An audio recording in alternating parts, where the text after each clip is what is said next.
नमस्कार, राजीव टाइम्स में आप सभी का स्वागत है। मैं हूं आपके साथ अनिकेत दीक्षित।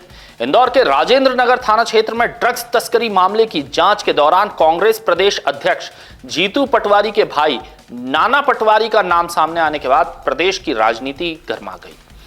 पुलिस पूछताछ के बाद रिहा किए गए नाना पटवारी ने प्रेस वार्ता कर पुलिस कार्रवाई को राजनीतिक प्रतिशोध बताया। इस दौरान नाना पटवारी ने अपने पुराने नशे की लत को लेकर भी खुलकर बात की। आपको बता दें, प्रेस वार्ता में नाना पटवारी ने कहा है कि उनकी गलती सिर्फ इतनी है कि वो जीतू पटवारी के भाई हैं।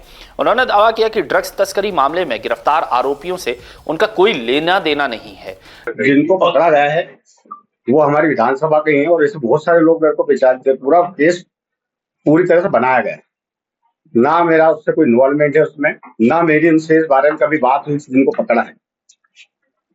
मुझे पुलिस के द्वारा कल रात को पता चला कि ये आपको इसलिए बुलाया गया। पूरे दिन इन्होंने मेरे को नहीं बताया। आपको कहाँ से पुलिस ने हिरासत में लिया था, कहाँ जा रहे थे उस समय? मैं गाड़ी पटकने जा रहा सर्विस पर, सनशाइन के गेट से पकड़ा है। तो उस वक्त आपसे क्या कहा? कुछ भी नहीं कहा, सुबह से लेकर शाम तक कोई बात नहीं। और फिर बाद में क्या बताया? जब यहाँ पे थाने पे लाए, जब मैंने पूछा गया इन लड़कों का नाम क्या आप जानते हैं क्या, मैंने कहा जानता हूँ। अच्छा, ये कौन थे दोनों जो आरोपी पकड़ाए थे? ये रॉनी और ये दूसरा जो था गोल्ड। इसके यही गाड़ी धुलती है हमारी, संजय कौशल का वो है सर्विस सेंटर। संजय कौशल भैया ये नर्मदा चौराहे। और जो दूसरे उसके फटाके की दुकान है गाँव में सामने। भाई, आपको जब पुलिस ने हिरासत में लिया उसके बाद आपको कहाँ रखा गया था? क्या आपको कहीं कोई मौका दिखाने के लिए लेकर? नहीं, मैं बस घुमाए रहे। एक बार आप ये भी बता सकते तो? ऐसे इंदौर शहर के आसपास। नहीं, उस दौरान बोला होगा? नहीं, कुछ बात ही नहीं, कोई बात ही नहीं। मेडिकल के लिए ले गए थे? नहीं, बिल्कुल छू तक नहीं बोले। आपको भैया एक बार डिटेल में कुछ जानकारी बताएं, कब आप निकले? हाँ, शुरू से कौन आपसे मिला था, क्या कुछ कहा था, फिर आपको क्या? कोई किसी ने कोई बात नहीं करी। मैं यहाँ घर से निकला, सनशाइन गेट विजलपुर चौराहे पे है, बस वहां पे आते उन्होंने 9:30-10 बजे बस उन्होंने गाड़ी में बिठाया। उसके बाद फिर घुमाते रहे पूरा शहर में, इधर से उधर। ब्राउन शुगर की बात आ रही है? कुछ भी नहीं, एक सिंगल वर्ड नहीं बोला। पता चल जाएगा, बस यही बोलते। आपने क्या ये बोला था कि मुझे मेरे वकील से बातचीत करनी है, मुझे मेरे वकील? नहीं, मैंने ऐसा कुछ भी नहीं कहा। मेरा सब ये कहना था कि मुझे क्यों पकड़ा गया। फोन भी छीन लिया था क्या आपका? हाँ, मेरा फोन उनके पास था। अभी भी मेरी गलती बस ये है कि वो जीतू पटवारी का भाई, इसलिए मेरे को टारगेट कर। पुलिस अधिकारी कह रहे हैं कि आपको इंदौर छोड़ के बाहर नहीं जाना है, कभी भी आपको जांच के लिए वापस लगा हुआ है। इन्वेस्टिगेशन चल रहा है, सारे साक्ष्य जुटाए जा रहे हैं। हाँ, ये पुलिस का कहना है। आपका क्या? ये रात को उन्होंने जब जो सर से बात हुई, जब उन्होंने मेरे को क्या जिन लोगों को पकड़ा था उनके आमने सामने आपको कराया? जिन लोगों ने आपके नाम नहीं कराया। ये ब्राउन शुगर के बारे में कुछ पूछा पुलिस ने आपसे? नहीं, लोगों के बारे में पूछा कि इनको जानते हो? उनकी जानकारी? ये दोनों को जिनको पकड़ा है। नाम बताइए। इरफान और संजय कौशल। और ये जो साथ में सिंधी लड़का था, क्या नाम उसका? उसका कोई बेचारा कुछ है ही नहीं। वो आप कैसे जानते हैं उनको? क्या उसको मैंने गाड़ी बुलवा था कि गाड़ी अपने बुलवाने को पता क्या है, तेरी गाड़ी लेके आए। अच्छा, तो ये मित्र है आपका गंगवानी? हाँ। उनको भी लिया था आपके साथ हिरासत में? हाँ, लिया था। उनको भी हिरासत में? आप दो लोग थे? हाँ। तो आपको दिन भर क्या गाड़ी में ही रखा था? हाँ, बस ये। किसी गुजरात के भूरा पेंट का भी नाम आ रहा है? नहीं, मेरे कनेक्शन था आपका? एक आध महीने के लिए काम करने आया था, आज से 1 साल पहले। उसी को 10-12 दिन आपने कहा था कि ड्रग्स की 10-12 दिन अपने यहाँ पे गाड़ी चले थी उसने मेरी, उसके बाद छोड़ दिया। उसके बाद उससे मेरा कोई कांटेक्ट भी नहीं। इसमें काली स्कॉर्पियो का भी? हाँ, अपने कार्यकर्ता चुनाव में काम भी किया हमने। हाँ, ये काली स्कॉर्पियो का भी पुलिस ने जिक्र हाँ, वो किया। संजय कौशल की। क्या वो आप चला रहे थे? आप? नहीं, उस गाड़ी में था भी नहीं। वो संजय कौशल की। शराब और कई आपत्तिजनक चीजें मिली हैं। वो उसका लुकआउट है। वो ना मेरे साथ था, वो जब इनको गाड़ी में आप नहीं? ना मैं गाड़ी में था, ना इनके उसमें था। अपनी गाड़ी जाती है उनके यहाँ धोने, बस इतना ही उनसे अपना। नर्मदा डीसीपी ने ये कहा है कि उनके पास सबूत है कि आप पहले भी ड्रग्स लेते रहे हैं इन आरोपियों से। मैं इस चीज का खंडन करना चाहता। 3-4 साल पहले मैं ले रहा था, पर गलती जो हो गई थी मुझसे। उसके बाद मैं 2-3 साल से कभी भी इन चीजों, शराब तक भी नहीं पीता। नाना पटवारी ने बताया है कि वे करीब 3 वर्ष पहले तक ड्रग्स का सेवन करते थे, लेकिन रिहैब सेंटर में इलाज के बाद नशा पूरी तरह छोड़ चुके हैं।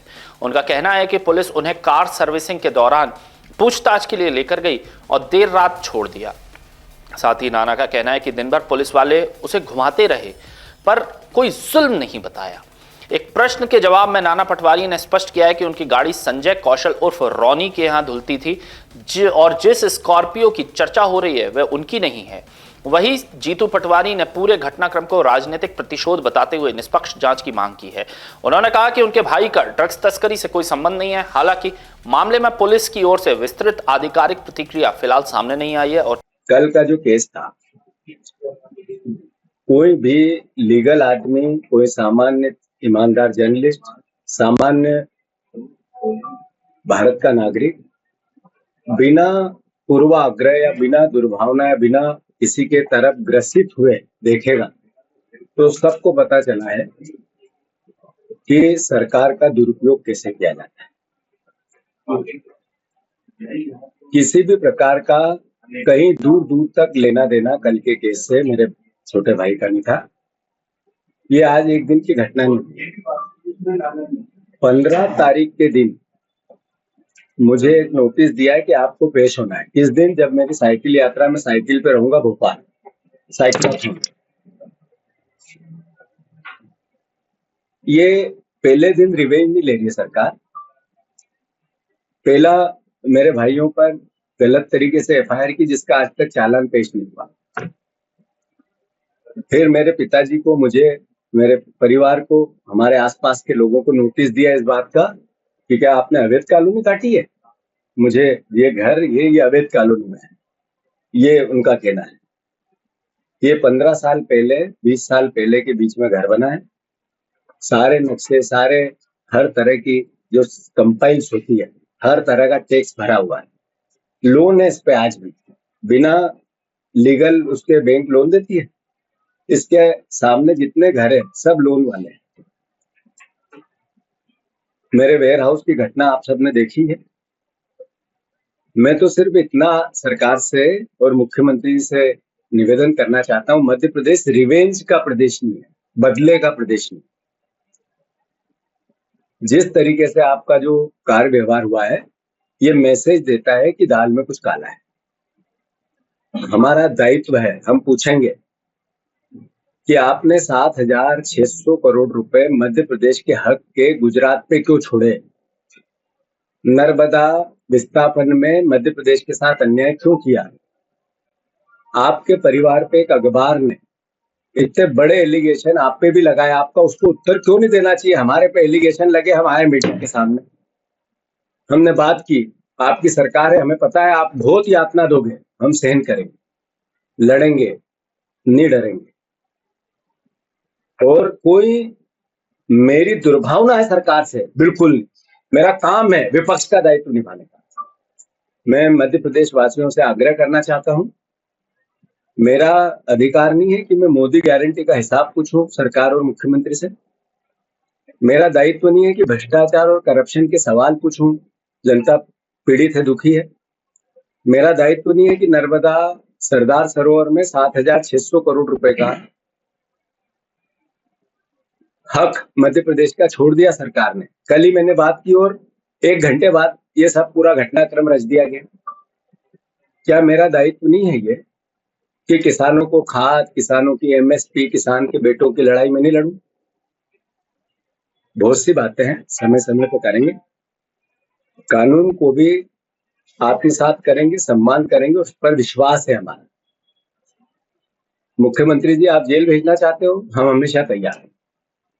मुझे भेजना चाहते हो, मेरे परिवार को भेजना चाहते हो, हम आपकी हर यातना को सहने को तैयार हैं, पर एक कदम भी पीछे नहीं हटेंगे और हमारा दायित्व निभाएंगे। साइक्लोथॉन है 14 तारीख को, 15 तारीख को फिर मुख्यमंत्री से आग्रह करूंगा, आपको हिसाब देना पड़ेगा। युवाओं के साथ जो पेपर लीक में इतना बड़ा घटनाक्रम हुआ है, रोज चोरी होती है, उनकी शिक्षा को लेकर जो हमारा आंदोलन है, 25 साल के आजादी बीजेपी की सरकार और 80 साल लगभग आजादी के हुए, क्यों फ्री शिक्षा नहीं मिलना चाहिए? एजुकेशन में एक जैसे एजुकेशन का हक नहीं लोगों का, ये डिमांड है हमारी यात्रा की। सेव शिक्षा, सुरक्षित शिक्षा करेंगे। और भ्रष्टाचार के खिलाफ हिसाब पूछेंगे। इसके साथ साथ जो जो कार्यक्रम मैंने अनाउंस किए हैं वो सब करेंगे।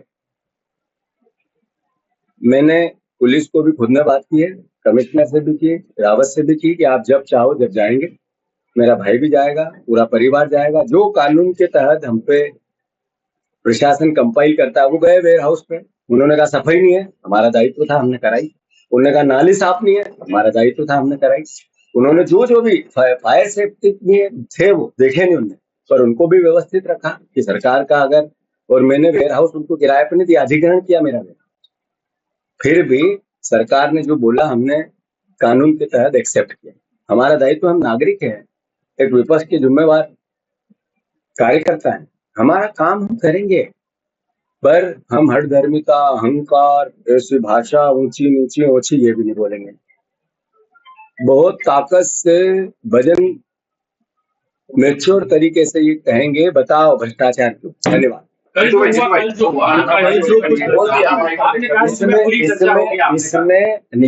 मैंने इसमें फिर से कह दूं, एक मिनट, इसमें वकील ने आपके सामने सारी बात जय हडे जी ने कही है, उन पर केस है। बार बार आप लोग भी मीडिया ट्रायल करते हैं, मेरा आग्रह है आप लोगों से, 5 केस 1 घंटे में 20-20, 15-15, 10-10 लोगों पे लगाए गए किसान आंदोलन के।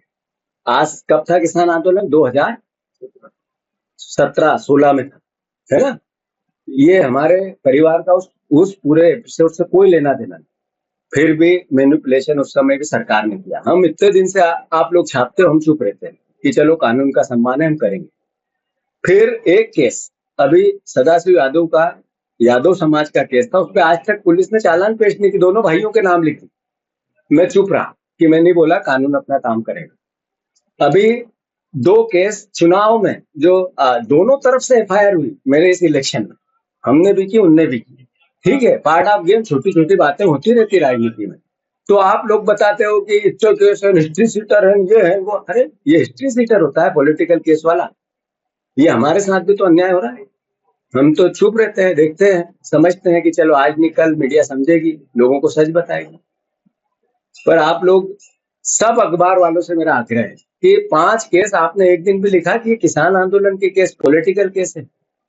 आपने एक दिन भी लिखा कि सदाशिव यादव के केस में जो तेजाजी नगर में गलत एफआईआर हुई थी, आज तक चालान पेश नहीं हुआ। क्यों नहीं लिखा मीडिया ने? सरकार जो बोलती है वो क्यों लिखती है सरकार, मीडिया? मुझे नहीं, हम भी तो इंसान है।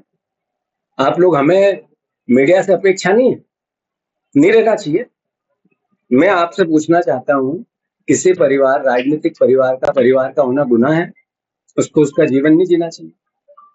पुलिस ने ये कहा कि जो ड्रग्स वाले पकड़ाए हैं उसके सबूत है नाना भैया से बात करने के। नाना भैया ने खुद ने स्वीकार किया कि पहले ड्रग्स लेते थे। तो आपके भी कई वीडियो चल रहे हैं जिसमें आप कहते हुए नजर आ रहे हो कि ड्रग्स माफिया पे कार्रवाई होना चाहिए सख्ती से। तो आज पुलिस ने कार्रवाई करी तो उसको अपने परिवार से क्यों जोड़ा? धन्यवाद आपको। अभी जो मैंने सवाल किया वही सवाल है ये। मैं आज भी कहता हूँ कि अगर नशा है तो फिर दोषी तो बीजेपी है, यही सरकार है। अगर हर तरह का नशा बिक रहा है तो क्या मेरा शासन था? क्यों नहीं रोका? और फिर नशा है, एक मिनट दो, तो फिर कार्रवाई मेरे भाई पे असली होती, झूठी नहीं होती, तो फिर उसको क्यों ले जाते, क्यों छोड़ देते? आप मैं समझना चाहता हूँ। अब आपने कहा हमने अपनी बात कह दी, मैनिपुलेट है पूरा केस, वो उसने बता दिया। अब आप इसका कोई मेरे से सवाल करके सुर्खियां बनानी है तो आपका दायित्व है, पर चूंकि पुलिस में केस है तो मुझे जब तक सटा छेप नहीं चुप रहना चाहिए कि नहीं रहना चाहिए? बताओ, चुप रहना तो ये हूँ ना अभी, यही तो बता। कांग्रेस मेरा आग्रह हो गया, हो गया आपका पूरा आग्रह। नाना भाई जो है उन्होंने भी कहा कि वो पहले कभी इस ड्रग्स में थे लेकिन अब नहीं है। किसने कहा? मीडिया से बोलते गए कि मैं ड्रग्स लेता था, अब मैं इन सब चीजों से 3 साल से दूर। बोले वो मेरे पहले की गलती थी, 3 साल से दूर हो चुका हूँ। ये अब इससे साफ गोई कुछ हो सकती है? इससे साफ गोई कुछ हो सकती है? मैं एक बेटा हूँ, मेरा परिवार है पूरे प्रदेश में, पूरे इंदौर जिले में। मैं हर परिवार के साथी से पूछना चाहता हूँ कि आपके घर में अगर नशा है तो आप पीड़ित है नहीं है? ऐसे हर परिवार है, हर परिवार दुखी है। तो ये मैं बार बार जब कहता था सरकार को कार्रवाई करनी चाहिए, तो एक जनप्रतिनिधि का, एक नागरिक का दायित्व नहीं करना चाहिए कि नहीं करना था? तो ये इसको राजनीतिक अमली जामा पहनाना क्या सच है? मैं इतना ही कहना चाहता हूं, ये केस एक अलग है और पॉलिटिकल मेरा जो दायित्व है वो अलग है। तो मेरा हाथ जोड़ के निवेदन है कि राजनीतिक रूप से हम अपना काम करेंगे, ताकत से करेंगे, किसी भी मैनिपुलेशन में डरेंगे नहीं, दबेंगे। ऐसी ताजा तरीब खबरों के लिए जुड़े रहें राजीव टाइम्स के साथ।